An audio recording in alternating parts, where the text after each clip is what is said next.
เจ้าลูกนายพันล้านสาวนายพลนี่มันลูกคนจนตากแดดตากฝนคนจนเข็นใจน้องคนเขาเธออายดังเปือคือขี้ทานไฟบ้านน้องสดสวยวิไล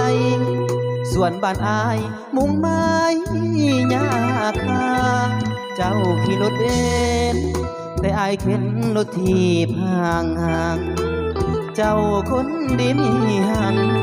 อายบ่มียังสาวให้สาวนาน้องงามดังหงเปรียบอายคงได้ดังเส้นกาบ่มีดอกวาสนา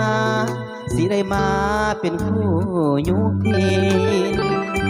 ได้แต่พองบอกกล้าไม้ปองเจ้า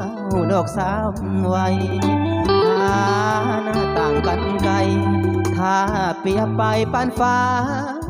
กับดินน้องนุ่งสินไหมแต่เสื้ออายย่อมโมนา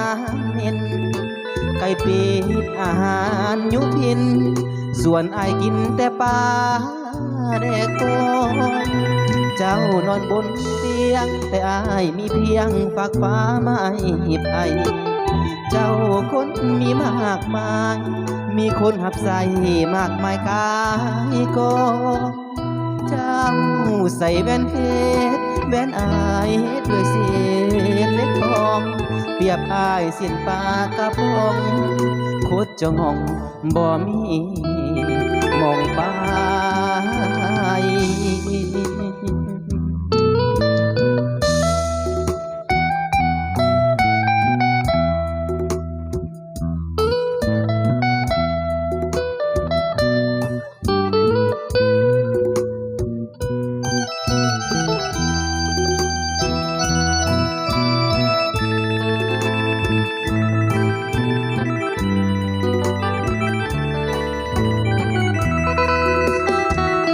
ได้แต่แอบมองบอกกล้าไม้ปองเจ้า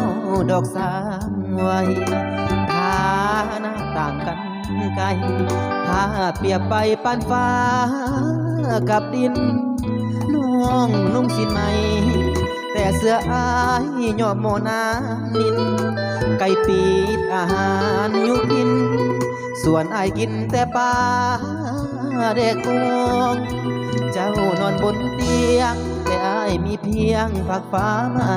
ไปเจ้าคนมีมากมายมีคนหับใส่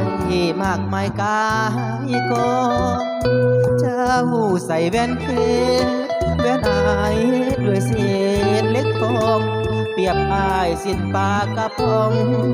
โคตรจะมองบ่มีมองไป